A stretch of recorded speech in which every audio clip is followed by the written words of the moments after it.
Right, welcome back to another web development video where I show you how to make modern websites using HTML5, CSS3, and a little bit of JavaScript.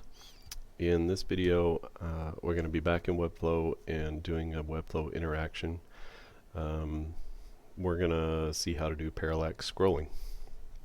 So parallax is just the effect of, let's say you're driving down the highway, and it's the effect that the things in the far distance, like if you're out in the countryside, you can see the poles right next to the highway moving faster than the cows that are in the distance on the horizon.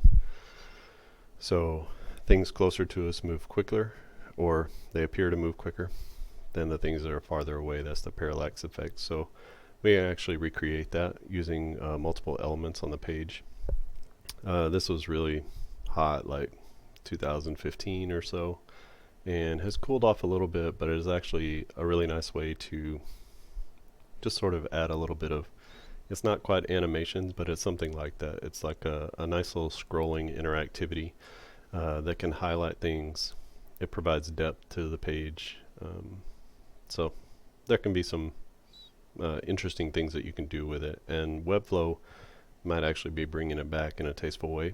I don't know, as more people use it, because it's so easy to create parallax effects. But as I work with it, it does take a little bit of finagling with it, and you gotta kind of do it in the right process. So let's take a look at what we have. We have just sort of a basic page here. I have one section. This is going to be our parallax section, and then another one. So I just have those top and bottom sections just so we can scroll past it. And all this is a section 100 viewport heights tall with a background image. And then there's a div here. This div block 2 is holding this heading and this paragraph. So this is absolutely positioned. The div block is absolutely positioned. It's only 50% wide, so only 50% of its container. And it's absolutely positioned here. 3 rem from the left and 3 rem from the bottom. So whatever that is, 48 pixels around and about. It's relative to the section. So the section has a relative positioning, not static. If you're going to put absolute elements inside and you want them to be contained by a particular element, you have to make that outer container position relative.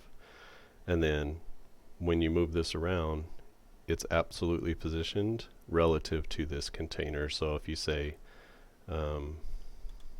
if you call this 0, then you can see that it positions it at the 0, at the top edge, 0. But it doesn't go to the top of the screen or the viewport, it goes to the top of this container. So that's how relative and absolute positioning works. Once you sort of figure out that key part, positioning with absolutes is not so difficult. Okay, but what it does is it allows us to sort of free it from the flow of the page. So that's kind of what I wanted to do. And it also allows for easier Z indexing. Now, I'm going to show you the setup here. This is the bottom white section, this is the top white section, and then this is our parallax section. I have these two elements here, and these two elements are, if I show you, they're actually on the page. I'm going to use these in sort of a more advanced way so that we can show how multiple pieces of text might work together. So I've created 2 of these text blocks here that you can see. I have them here. But I don't want to use them now. I'm just going to show you the bare bones basics of parallax scrolling with Webflow. So what we want to do is we want this text here, and really we want this text div block, because we want all this text to move together. You can make them move at different speeds by doing each piece of text if you wanted to, but we're just going to make the whole block move together, and it's going to appear as we scroll down that it's moving up the page. So We want to put our interaction on this section, because whenever we scroll to the section top and then when we scroll to the section bottom, that's where we want our scroll trigger to happen. So we don't want it to happen on this element here or on the div block, because then it wouldn't do anything until you got down to, you know, this part of the page. So we want it to start when this hits the viewport here. And so you won't see a lot of the action, but by the time you get here, you'll start to see it moving up. Okay. So the way we do is we click section, we go to the interactions tab, and we don't want a page trigger. What we want is an element trigger. So once the viewport hits the top of this element, we want it to trigger and do something. So what we wanted to do is a continuous scrolling motion. So as you continue to scroll, the animation continues to happen. And then we're going to select play scroll animation. You can play a little bit here with when does this animation start and stop. So let's say once the element is fully visible like this, the animation can stop, and your stuff, your words won't continue to go up the page. They'll just sort of stop wherever you told them to stop. We wanted to just continue on, so that's what we're going to do. This is an old one. You would normally start out here with no scroll animations. So let's just click add, and we'll say parallax text. And we want to add, okay, we need to make sure that we choose the element that we want to move. Okay, so we want to choose our div block, and we want to add a move. So whenever this top of the edge hits the viewport down here as the user is scrolling, so when it hits that edge, where do we want this to start? That's what we want to know. So you can play with your moves down here, and you can start it here, and you'll see this is not an exact science, so just kind of as you play with it, you'll figure it out a little bit. This is fine because that's a specific class, so this move is only gonna affect this class, which is div block 2.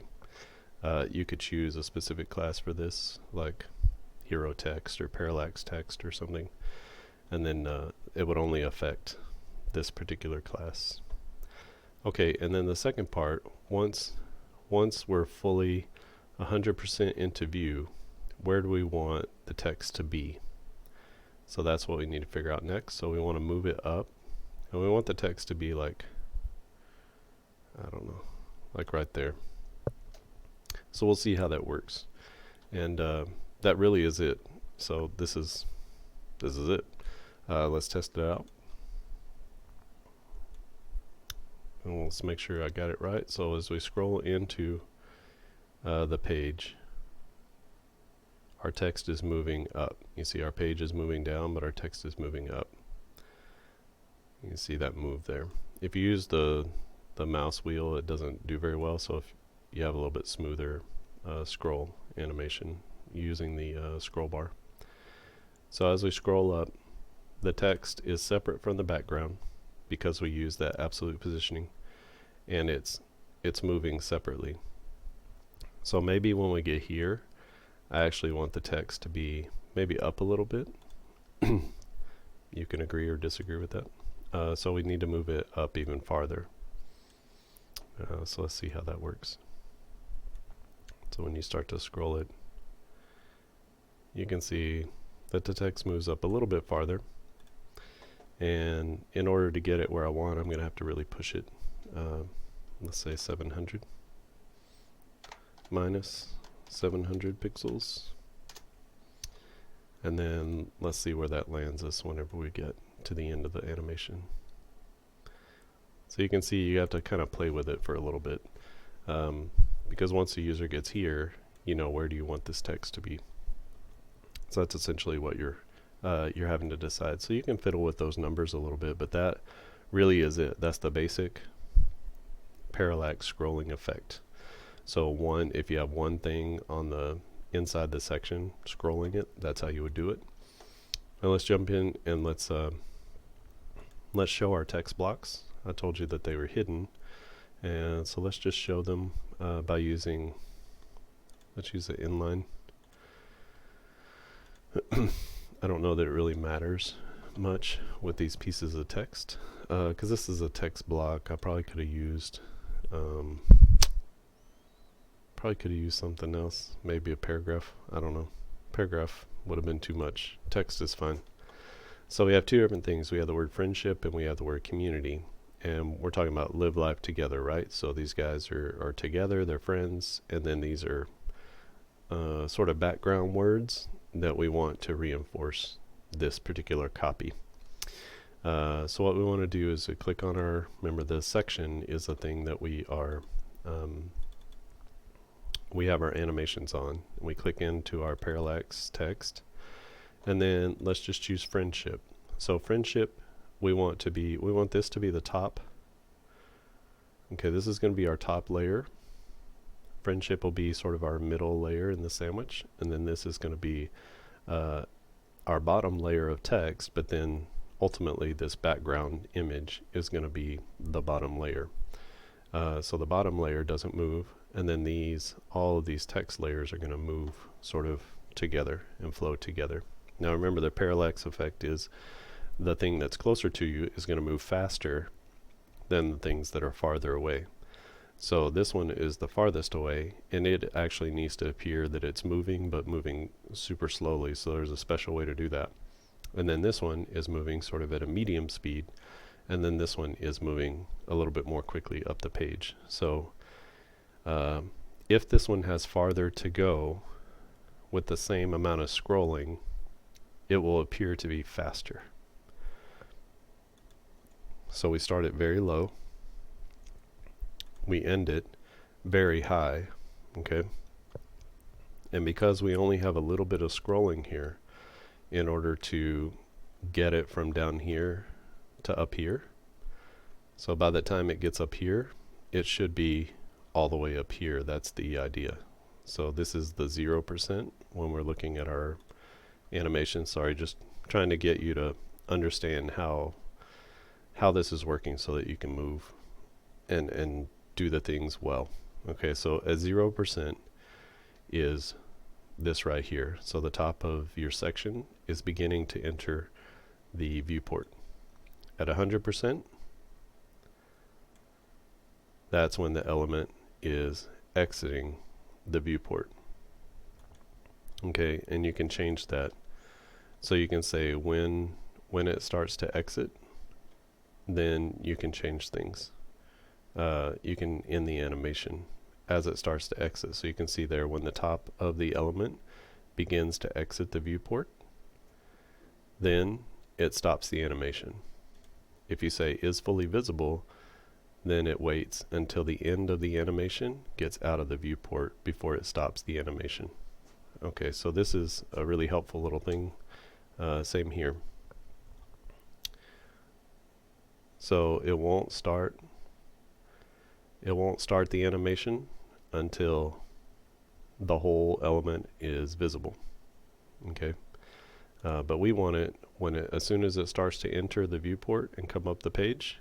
That's when we want the animation to start. As soon as it exits the viewport, that's when we want the animation to end. So you do starts entering, and then is fully visible. So these are the defaults, right? Okay, so that helps us to know. So by the time we get here, this text here should be up here at its final position. Okay, so that's how we need to sort of conceptualize when we're like how we want things to move, how quickly we want them to move, how far we want them to move, based on that concept. So let's look at friendship. Remember, this is the middle part of our sandwich, and we've clicked on this text block. I have a special class applied for friendship because these are both text blocks. So I want to be able to move them independently of one another. So just make sure you apply a secondary class here. So I have one for community, one for friendship. That way I can move them independently of one another. So we click on our interactions tab, click on our section, click on to while scrolling in view, and then we need to go to our parallax text, and then let's click on friendship, make sure that's selected, and then we want to move that. So we click move, and this is the class that we want to affect, only the one with friendship. And now we need to decide. Okay, so you can see here, this is where this one is starting. And let's say friendship starts a little, yeah, let's just do 500. And then we're going to end it with a move. And that move is going to be, so starting at 500, we want it to move, when it's at the end, we want it to move, let's say, right there. Again, you're going to play this animation, and then you're going to say, that's a little too fast, that's not fast enough, and then you just have to make some of these adjustments. Now, let me show you what that looks like. So I'm just going to hide this third layer, just so we can see what our animation looks like right now, and you can see what it's doing. So essentially, friendship is moving at the same speed, and that's not necessarily what we wanted. It's a little slower, but it's not quite slow enough. So what I want to do is come back into our animation, our interaction, and I want to start this maybe even a little bit lower. So let's say 600 pixels, and then I want it to end a little lower as well. So let's have it end like right around there, so maybe about half of what we had before. So you can see that it's going to move quite a bit slower than it did before. So you can see that the text on the left is moving significantly faster. Okay, and I'm also trying to keep some nice proportion here as much as I can. You could even start this lower so that it winds up down in this lower right quadrant. So when the user scrolls here, maybe they stop, and then as they scroll down, you want it to keep some sort of, we're already getting into their heads here, which is a little bit too much for me, but something you can control in your layout or the choosing of your background. Okay, so let's turn on our third text block, and we'll just make that, again, this is just an inline element. It's also position absolute.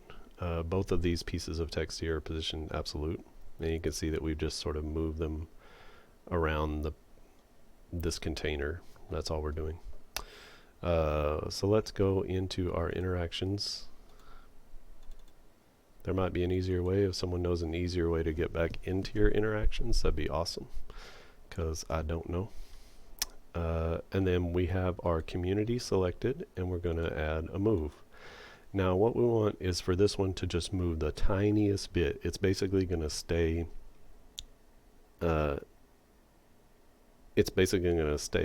in the center. Maybe it'll move 50 pixels, maybe it'll move 100 pixels, not very far. And if we try to make it move from bottom up with these elements, it's going to move slower, but it's going to move sort of in the same direction. But we want to give it the feeling that these elements are moving quite a bit faster. So one little trick that you can do is, instead of making like we did with these two, go from the bottom up, you can make community go from the top down. So if we start it like right here, and then we end it not higher, but if we end it actually lower by a little bit, it'll actually look and feel like it's going significantly slower. And then you can see what I'm talking about here. Okay, so as we scroll in, you can see now how community is moving down, and that has the feeling that it's moving sort of with this image a little bit, but you can see how they are overlapping one another. Okay, so that's how you would move 3 different elements inside the container. And this is not a great example because you would never, you'd probably never put text like this together. So you can do this with images, you can do this with videos, you could do it with little elements that you create, and it's really not particularly difficult. Again, you're choosing the section that you want to scroll into, and then you have all of your elements inside of that, and then you can control how they move. As always, you can use the live preview. So while you're in the editor, you can sort of test and see how things are moving. Okay. All right, so that is parallax scrolling in Webflow, sort of a basic one first, and then a little bit more complex with multiple elements. I know this is one of those things that it's kind of conceptually hard to understand, but as you play with it a little bit, I think you'll get a better look and feel for what you want to do inside the section. If you have any questions, as always, leave them in the comment section below, and I'll be happy to answer them if I can. Be sure you check out webflow.com, sign up for a free account. There's a link in the description to sign up, and like I said, it's free to do. Try it out, check it out, and doing a tutorial like this where you could sort of follow along with what I'm doing.